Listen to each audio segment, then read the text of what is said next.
One of the things that I'll stress with any exam prep, and if you've been to one of these before, hopefully you've heard me talk about it, it's that all segments are not created equal.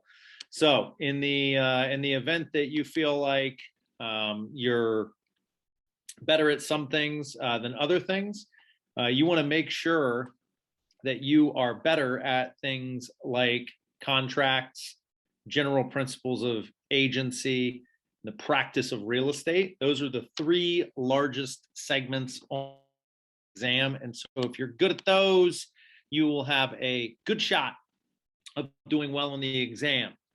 There are 14 questions on contracts. There will be 1 to 2 questions on property management. So to put things in perspective, if you struggle with the concept of property management, don't worry. If you've got contracts down, you're good. Contracts, practice of real estate, and general principles of agency total up 35 of the 80 questions on the national exam. So nearly 50% of your exam will be there.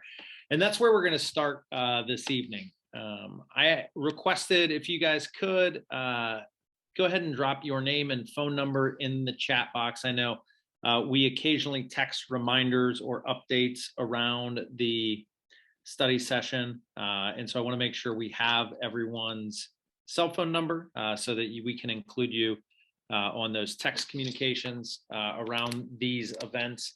And then also, if you have scheduled your exam, if you are scheduled to sit for the exam right now, please go ahead and drop that in the chat box as well. Just, we like to know when people are testing so we can wish you well and encourage you. And of course, if you have any questions, last minute questions leading up to the exam, I will always avail myself to help folks get over this little hurdle called a real estate test and get on with their real estate career. So Michelle, excited to see you are scheduled 1 week from now. So let's make sure that we make this a good study session for you. So I'm going to go ahead and kick this thing off. We're going to see practice exam here for contracts. As I said, contracts is the single largest section on the exam. So when in doubt, study contracts some more. So the way that this works, I'm going to read the question out loud, and then I'm going to read all answers. All I need you to do is put an A, B, C, or D in the chat box based on what you think the correct answer is.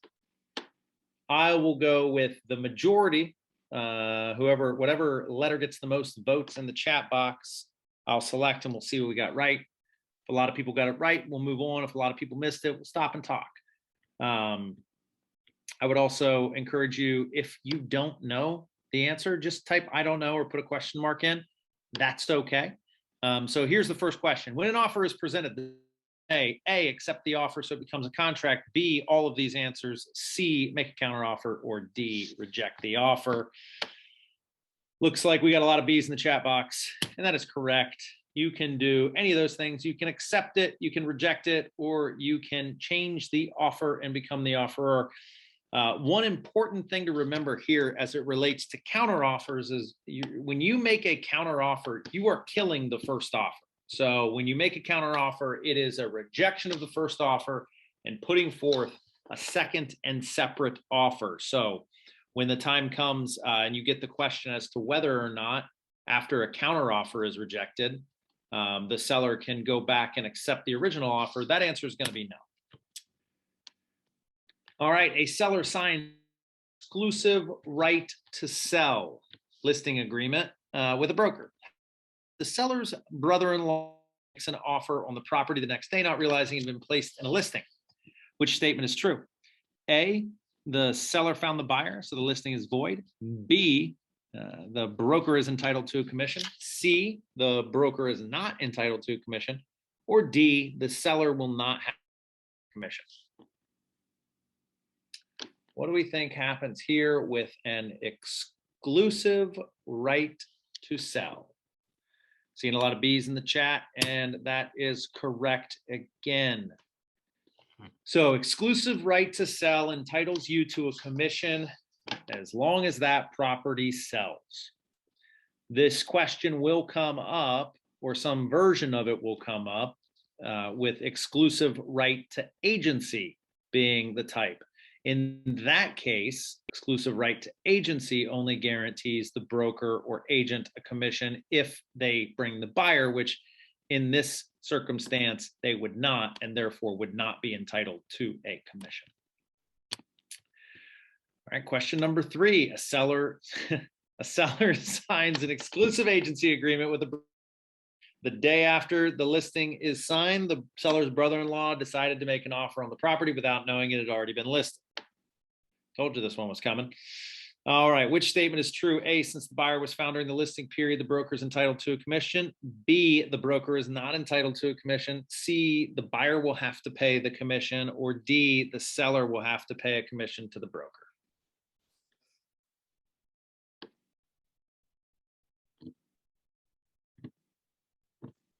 All right.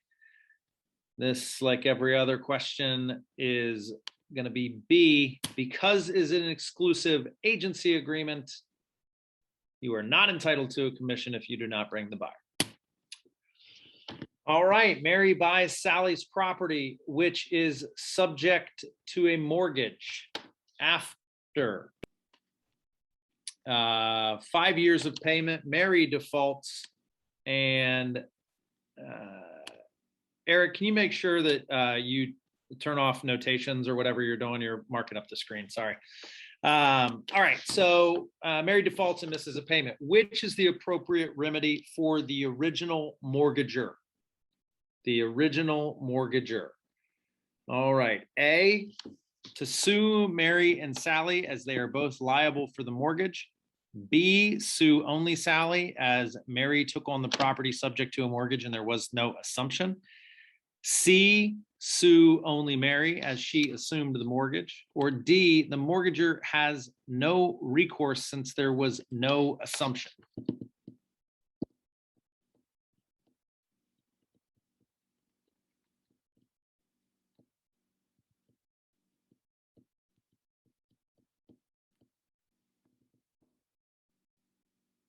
Got a couple D's in there. If you don't know, put a question mark or write I don't know.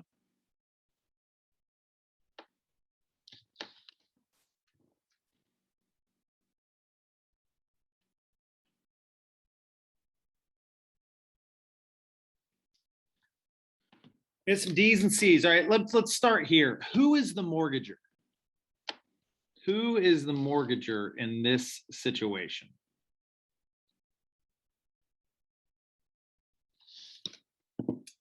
Yes, Sherelle. Sally is the mortgagor, right? The bank is not the mortgagor. Sally is. The bank is the mortgagee. They're receiving the mortgage from Sally. So Mary bought the property subject to the mortgage. After 5 years, Mary defaults and misses a payment. So what is the appropriate remedy for the original mortgagor? There isn't one, because the assumption, she sold the property. Nothing in here says that she stopped paying the mortgage, right? That she's not still responsible for the mortgage. And I know this is a bit of a tricky question, but you will get something around this responsibility component. So let's just go through the verbatim explanation here to make sure we don't miss anything. In this question, Sally is the mortgager. Most people confuse mortgager and mortgagee. In this case, the mortgagee is the bank. The question plainly states that Mary bought Sally's property, which is subject to a mortgage. It does not state that there was loan assumption. That would be an assumption. Thus, Sally remains totally liable for the loan and cannot sue Mary. The bank, which is the mortgagee, can sue only Sally, as there has been no assumption. So it would be rare and uncommon and unlikely that this situation would take place, but we can only read into the question what the question gives us. So be careful about that on the exam. A lender qualifies a new borrower who signs a note and mortgage. Then the same terms of the note and mortgage are transferred to a new mortgager, relieving the original mortgager of liability. This is known as A, defeasance, B, novation, C, subrogation, or D, assignment. What are we working with here where a lender qualifies a new borrower and then passes those same terms to the new mortgager? All right, we got A's, D's, and B's.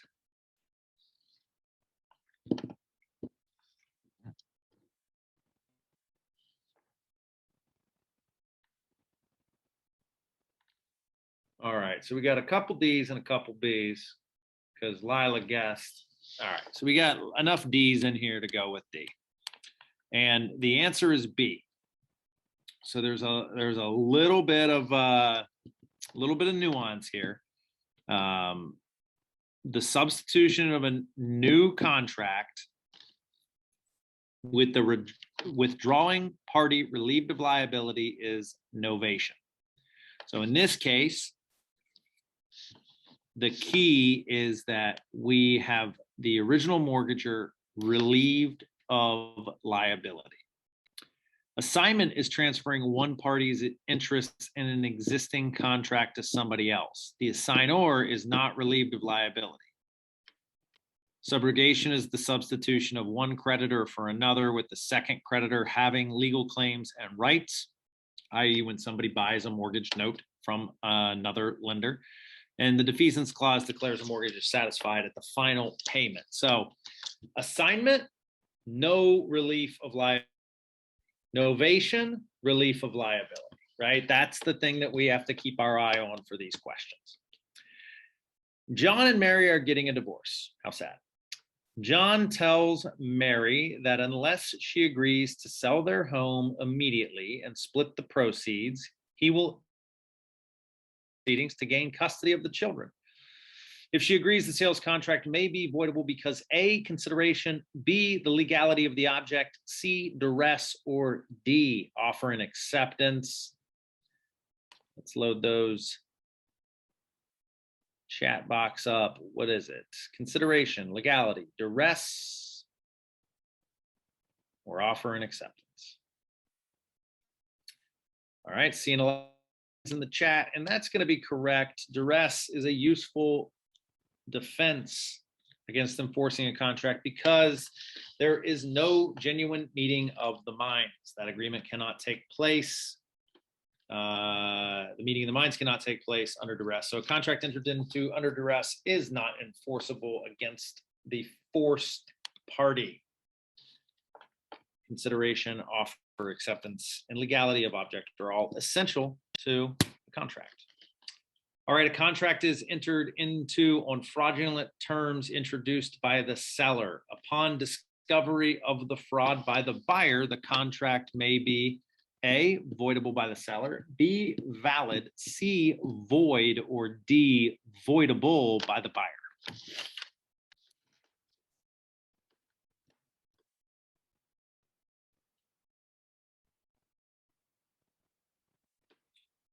What do we think this is? All right, I'm seeing A's and D's in the chat. A's and D's in the chat, which is a good sign because this contract is in fact voidable. Question is it voidable by the buyer or the seller?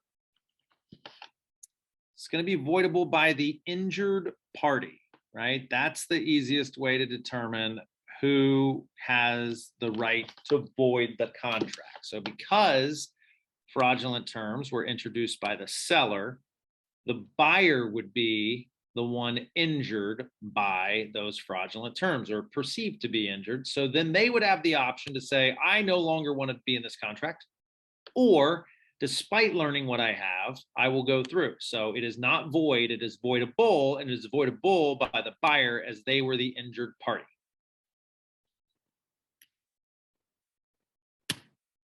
All right, question number 8. A listing agreement states that the property will be listed starting today and the listing will terminate upon the property being sold. Which statement is true? A, the listing will lapse within a reasonable time. B, the listing is invalid as it does not contain a definite date of expiration. C, the buyer can determine when the listing will end, or D, when the property sells, the broker will be due a commission. What, pray tell, do we know about this? B's flood the chat box, and that is correct. You must have an expiration date, a definite date of expiration on a listing agreement, as well as an absolute start date, so that for that to be a valid listing agreement. Who is authorized to rescind a voidable contract? All right, here we go, team. A, neither party, only a void contract can be rescinded. B, the agent and the seller. C, only the minor, or D, either party. Now, I will tell you that this is an extremely poorly worded question. The most common circumstance that contract avoidable is when they are entered into with a minor, that is under the age of 18, because they are not able to enter into contract. However, should they would be considered the injured party, which in the circumstances of this question, they can rescind the contract or see it through. So poorly worded question. What you want to focus on is the injured party, or the party that was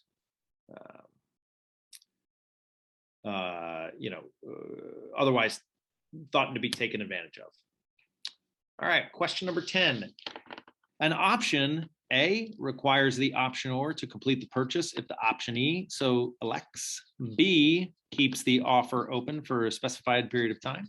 C gives the optionee an easement on the property, or D makes the seller liable for a commission.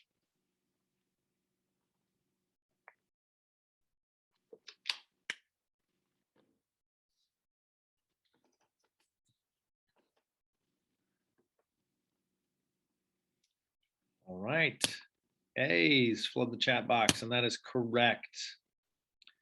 The optionor must, the person giving the option must complete it if the optionee, the person receiving the option, elects to. All right, question number 11. The term specific performance refers to A, the agreement of all parties of the contract. B, an executed contract in which elements of the contract must be specifically fulfilled. C, the right of either party to cancel the contract given legal notice. Or D, a legal procedure or action brought by either the buyer or seller to enforce terms of the contract. Specific performance is what? All right, several D's in the chat. And that is true. It is the legal procedure. It is not B, which is an executed contract in which all elements of the contract have been specifically fulfilled. Specific performance is legal action in which you would require one of the parties to, just as it seems, specifically perform whatever they were obligated to in the contract. A commercial broker listed a storefront for rent, and a tenant was procured. After the lease was signed, the owner refused to pay the listing broker. In order to obtain her fee, the broker could A, sue for specific performance, B, lien the property, C, file a complaint with the Division of Real Estate, or D, sue in criminal court because the fee was $30,000.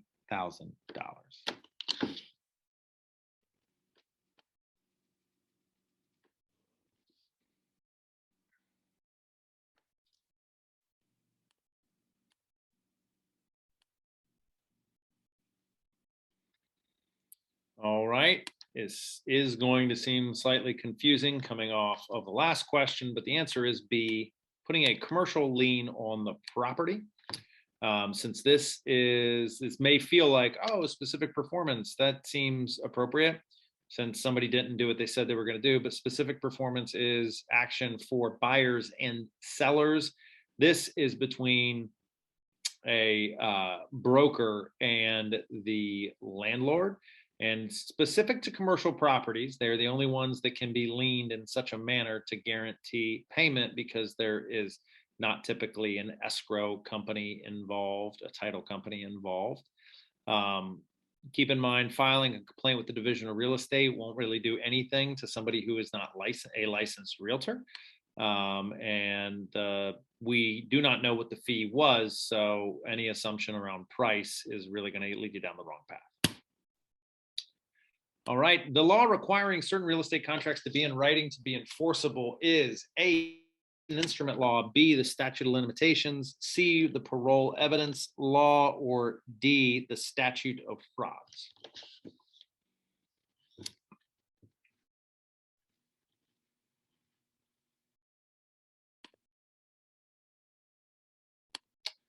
All right, lots of D's in the mirror, and that's going to be correct. It is the statute of frauds. Statute of frauds. Question number 14, a seller signs a listing agreement that commences today and ends on December 31st of this year.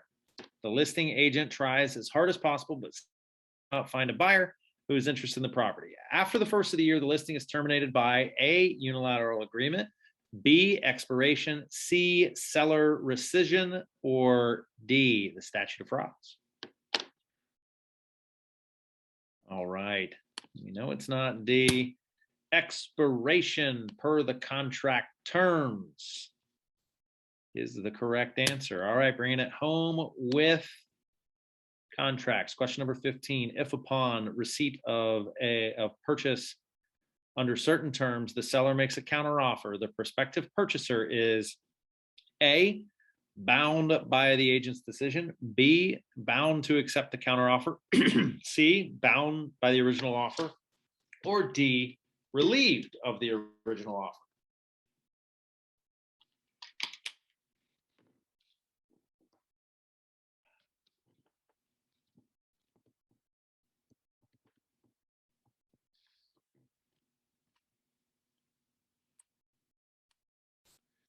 All right, yeah, we talked about this one as the very first one, as the alternate to the very first question, and that is whenever there is a counteroffer made, it kills the original offer. So the counteroffer is both a rejection of the original offer and a new offer of new terms.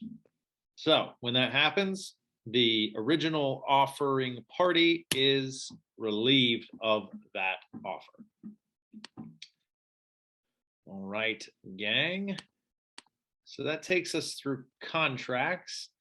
Knowing that we've got some people testing in the next 7 days, I will offer it up to anyone that said that they were testing in the next few days. If you want to drop something, or in the next week, drop something in the chat for us. Which section would you like to cover? What would help you build confidence going in to the exam? Anything that you're nervous about? All right, Michelle says another big section, which, you know what I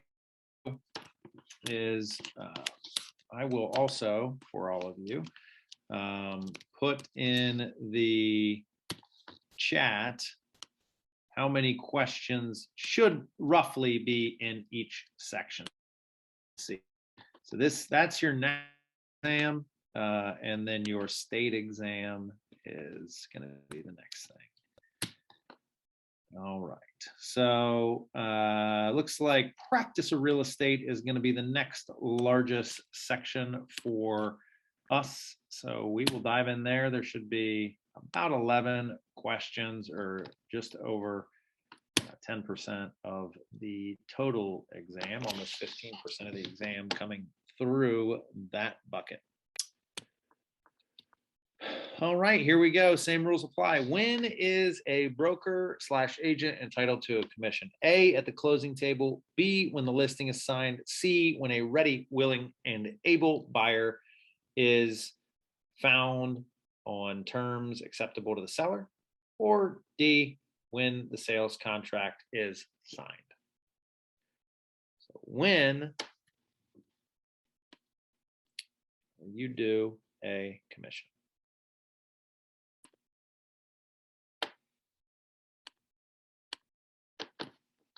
All right, seeing the C's, we'll go with that, and that is accurate. A ready, willing, and able buyer is found. Terms acceptable to the. All right, which is not an element in an action for fraud? A, the statement of fact must have been a material misstatement of fact. B, the defrauded and defrauding parties must have relied on a confidential relationship. C, there must have been an intentional misstatement of fact. Or D, the defrauded party must have been entitled to rely upon the misstatement.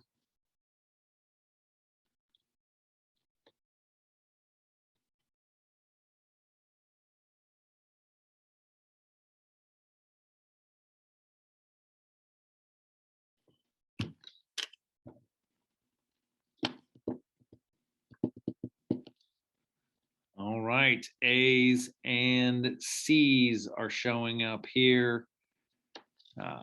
So we have the statement of fact must have been a material misstatement of fact. Or C, there must have been an intentional misstatement of fact. So C and the C's here, 3 C's to 2 A's. So we'll go with that. And it is actually B. The defrauded and defrauding parties must have which is not. Did I read that question wrong? Which is not an element in the action of fraud. I'm sorry. I was misinterpreting this question all the way through. There is no requirement for the two parties to have relied on a confidential relationship. There is no confidential relationship between a buyer and seller, but the buyer may maintain an action against the seller for fraud. So sorry, I think I misread that question. We'll just to all of you, which is not an element, right? All these other ones are elements of fraud. All right, under the Federal Fair Housing Act of 1968, it is permissible to A, refuse to give a loan to an individual because he has a poor credit history. B, tell an individual that an apartment has been rented when in fact it has not. C, advertise a property for sale only to a special group. Or D, alter the terms of a loan for the member of a minority. All right, a lot of A's, and that's going to be correct. Everything else seems pretty wrong under any circumstances. But the Federal Fair Housing Act of 1968 does allow people to be discriminated against based on their credit history or denied loans. I shouldn't say discriminated against. All right, a real estate agent knows of a defect in a property but fails to tell the buyer. The agent is guilty of A, misrepresentation, B, negligence, C, fraud, or D, nothing, because the agent is looking out for the seller as he should be.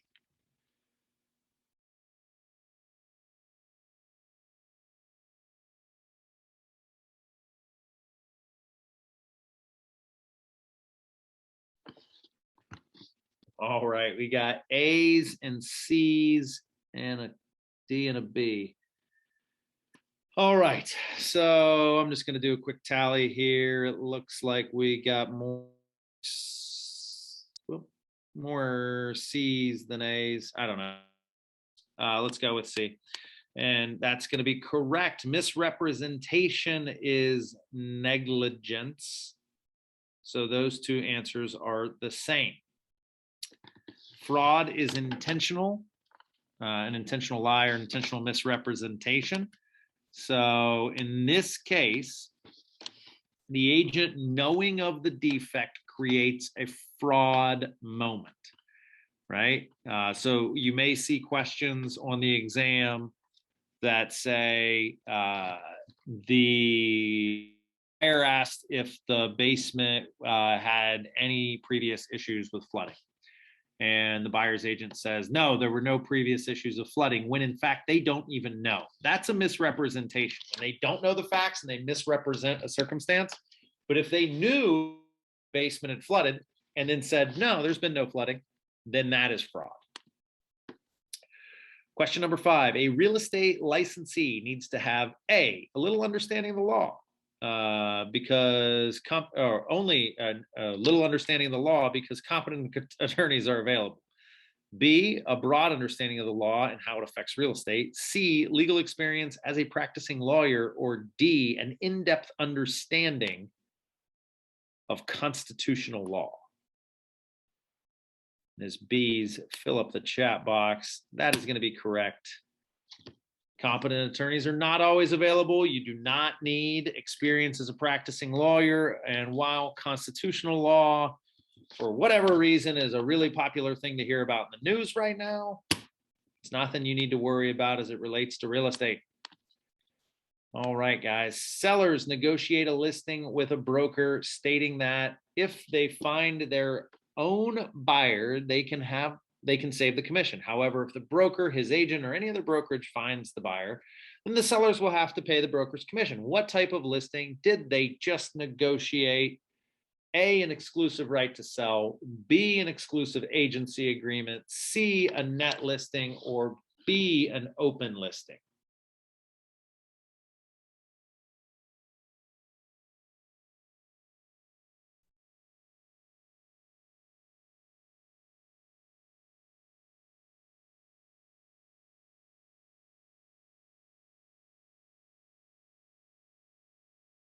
All right, seeing all those B's, that's going to be correct. Exclusive agency allows the broker to collect commission as long as anyone other than the seller produces a buyer. If the seller does, they don't. For the circumstance and the one that you will be taught to deliver, and the one that everyone uses in our brokerage is an exclusive right to sell.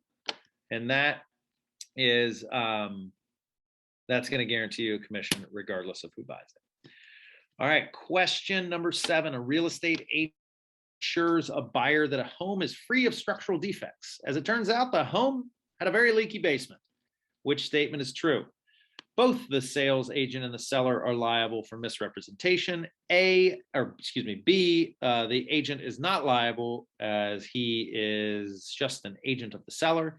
C, the seller is not liable for any misrepresentation as the sales agent was the individual who misrepresented the condition of the property. Or D, neither the sales agent nor the seller is liable.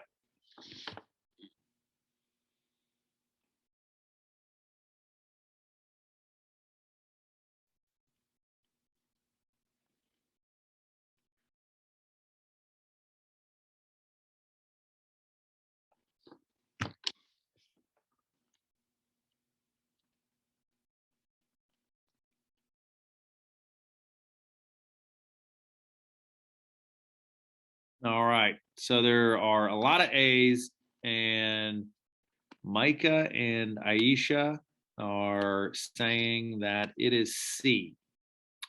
So this is a good one because I mean this is it's important concept, but if the answer that I think is correct, it's also going to be an important thing around the exam. Because you will get questions like this on your exam. So Micah, Aisha, or now Teresa, if you want to unmute and explain yourselves, explain your answer, just so we can get a little insight as to why you picked C instead of A. I chose C just because I wasn't reading into the question. Because it didn't say any, because they specifically state that the agent assured it. That's why I went with C instead of A. Okay. Well, let's go ahead and try that one. Nope, it's A. The agent binds to the principal, so the real estate agent's representation of the principal / seller's property is binding upon the seller as well, so both would be liable. The real estate's representation of the principal or the seller's property is binding upon the seller as well, so they both would be liable. So in this circumstance, if the agent is out there representing the property in a certain way, that could ultimately be the liability of the seller. So both the sales agent and the seller are liable for misrepresentation in this circumstance. All right, which type of listing is most desirable from the point of view of the broker? All right, so from the broker's point of view, which one's most desirable? A, an exclusive right to sell. B, an open listing. C, an exclusive agency listing. Or D, a net listing. What do we think is the most favorable one for the broker?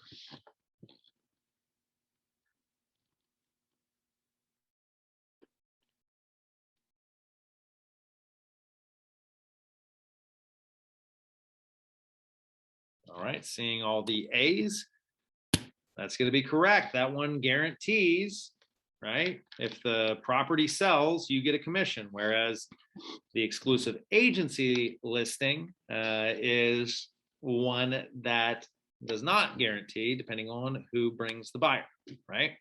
Open listings are not a thing, and in an open listing, the seller has not signed an agency agreement with any broker, but makes the offer open to all brokers. It's very uncommon, but that would limit the number of people that you would get paid on. You'd have to bring the buyer. And net listings, they receive a net commission based on what they sell it and what they agree upon. So there's a chance that you could make $0 in that. That's not very favorable either. All right, broker Greg, who represents a seller under an exclusive listing agreement, receives 2 offers for the seller's property at the same time. One from an agent in his office and one from a salesperson at a cooperating broker. What should the broker do? A, submit the higher offer first. If it is not acceptable, look at the other one. B, submit the both offers at the same time, allowing the seller to make a decision based on facts. C, submit the offer from the cooperating agent first and let the seller decide before looking at the other offer. Or D, submit the offer from his agent first, let the seller decide before looking at the other offer. You guys are nailing this one. Great job. It is B. If you get 2 offers or 10 offers or 25 offers, you should present them all to your client. Now, your client is very likely going to ask for your help in understanding which is the best offer, especially when you get into a multiple offer scenario and we're talking 5, 6, 7, 8 offers, right? And offers are always evaluated on price, terms, and conditions, right? This is a great way to ingratiate yourself to your clients, because they might not understand the terms and the conditions, or this is a cash offer and this one closes faster and this one doesn't have an inspection. But you want to present them all, because ultimately it's their decision. All right, a sales agent reads in the local paper that a seller is offering a property for sale by owner with a 3% fee to any broker who brings in a buyer. The agent asks to show the property to a buyer. Which type of listing has the seller offered? A, an exclusive right to sell listing. B, an open listing. C, an exclusive agency agreement. Or D, a net listing.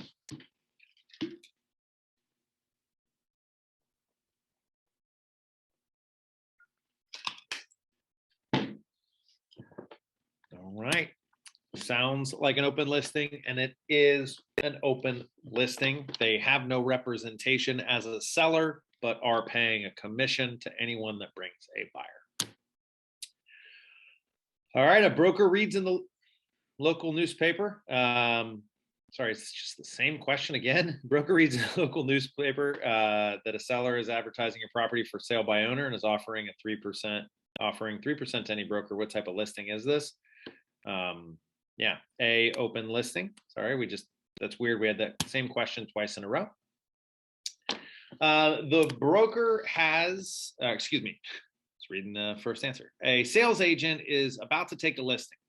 The seller indicated they do not wish to have the property shown to anyone of a certain racial background. The real estate agent complies with the seller's request.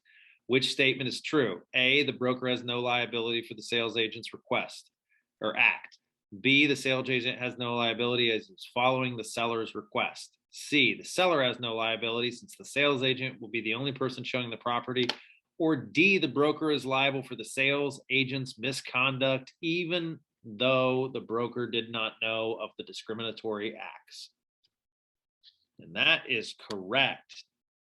If somebody ever asks you to do that, you do not take the listing. You refuse it. It will be tough, but it is the right thing to do. That is inappropriate and could cost you your license very quickly.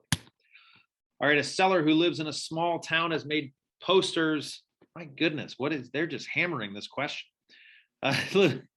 Advertising house for sale. He posts them on telephone poles around the neighborhood as a part of the poster. He advertises that he'll pay 3% to any broker who brings him a buyer. This type of listing is, yes, again, the same as it's been, an open listing. All right, which law mandates how much a real estate broker can charge for a commission?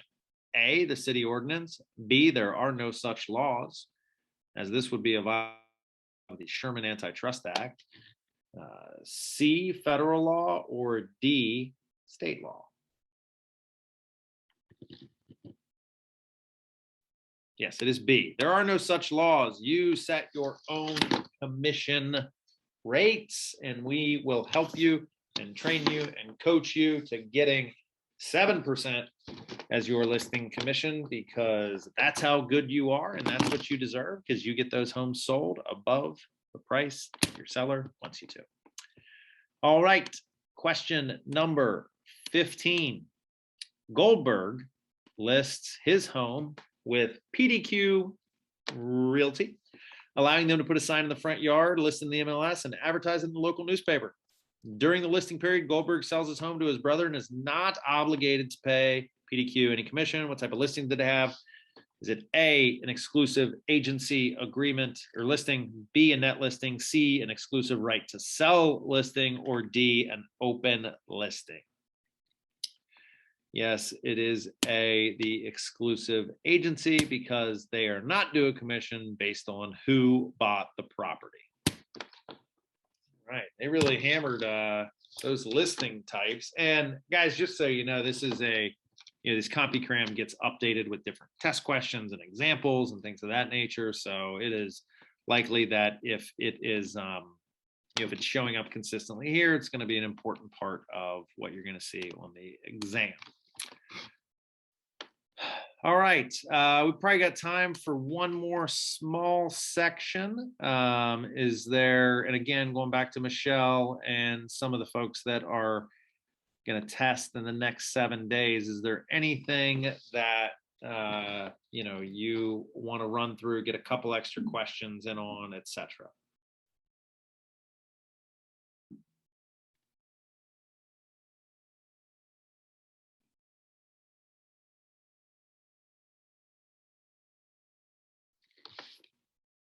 Yes, so sections with the most questions are going to be contracts.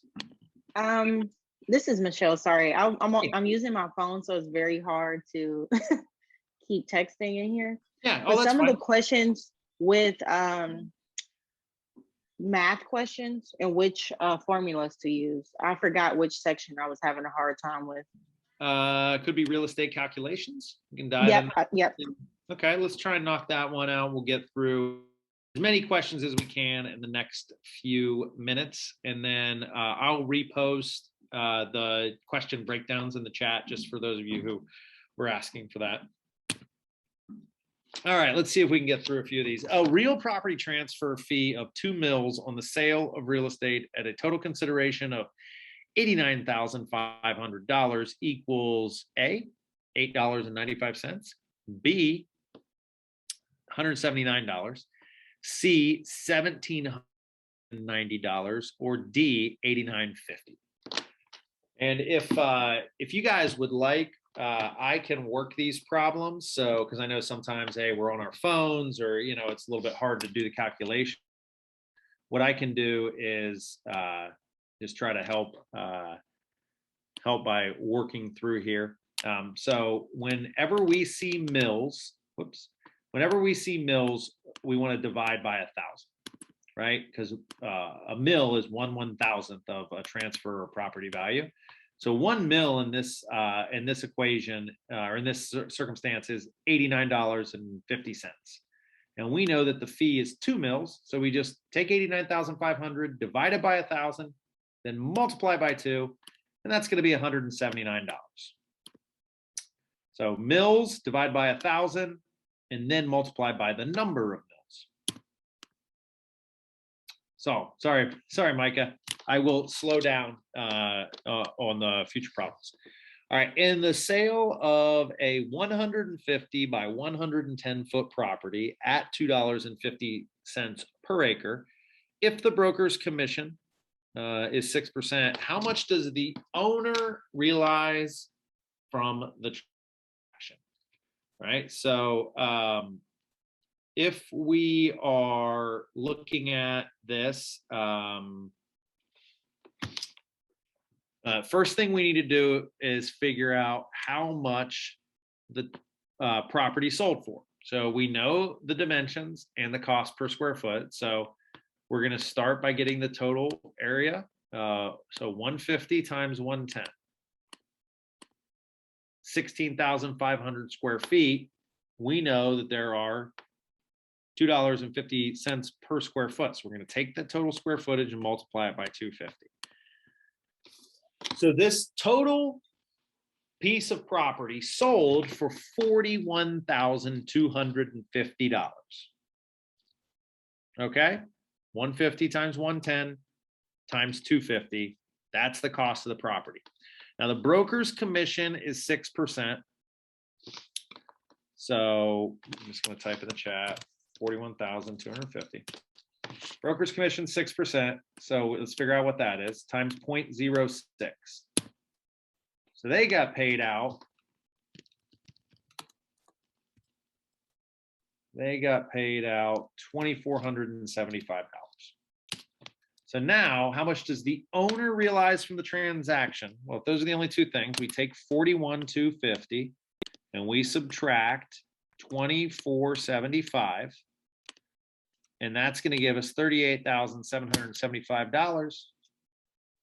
And that's the correct answer.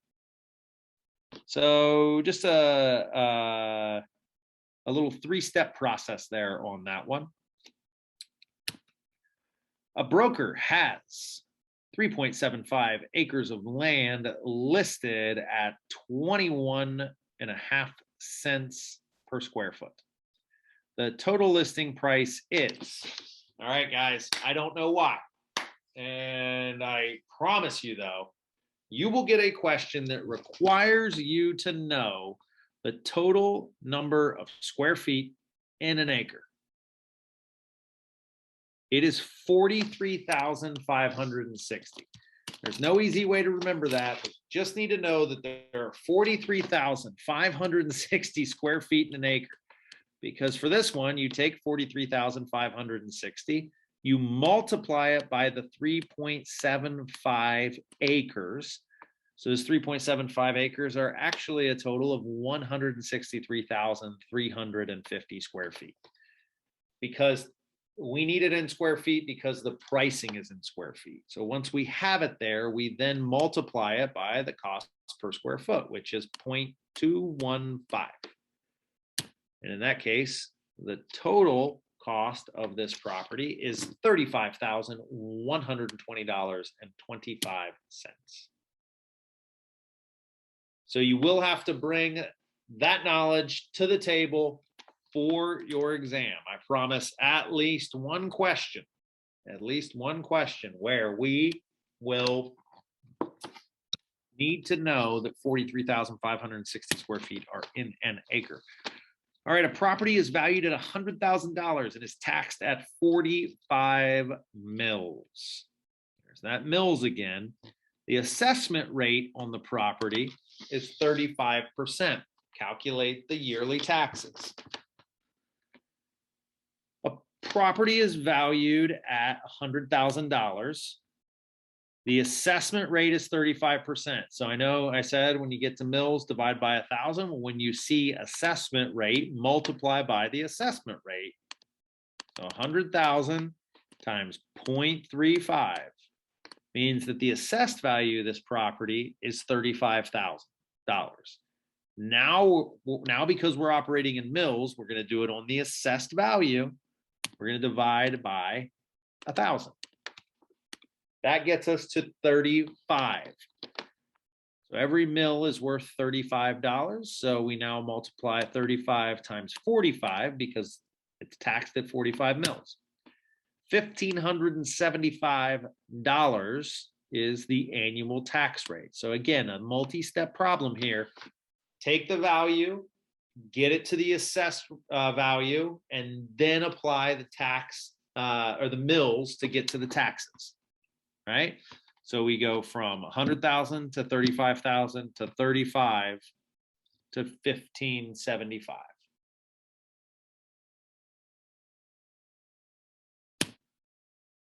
All right, this will be our last one for the night, and then we will wrap up. A property sold for $350,000. If the conveyance fee is $2 per thousand, how much transfer tax? So this is just going to be straight math here. $350,000 property divided by 1,000, so per the 1,000, and then multiplied by 2 because it's $2 per thousand. That's going to give you 700, and that's going to be the correct answer. All right, well, we're going to go ahead and call it a oops, sorry, I did not mean to do that. Gonna go ahead and call it for this evening. If you could, guys, one more time, for anyone who maybe joined late or didn't have, wasn't here whenever I made the request the first time, if you could, please put your cell phone in the chat box, your name and cell phone in the chat box. And if you are scheduled to take the exam, go ahead and throw that date in there. We can wish you well and support you on your way to passing your real estate exam. I'm going to put my name and phone number in the chat. So if you have any questions, you can reach out to me. And then I am going to, again, put the all the distribution of the questions in the chat. So you can see your three largest sections are the general principles of agency. This is for the national exam. The general principles of agency, contracts, and practice of real estate. There are only 3 sections on the state exam. Your 2 biggest ones are license, law, and rules, and brokerage relationships. So go ahead and tackle those. You know, as I pointed out, you know, I think if you focus on contracts, practice of real estate, general principles of agency, and then financing, that is more than 50% of questions on the national exam, right?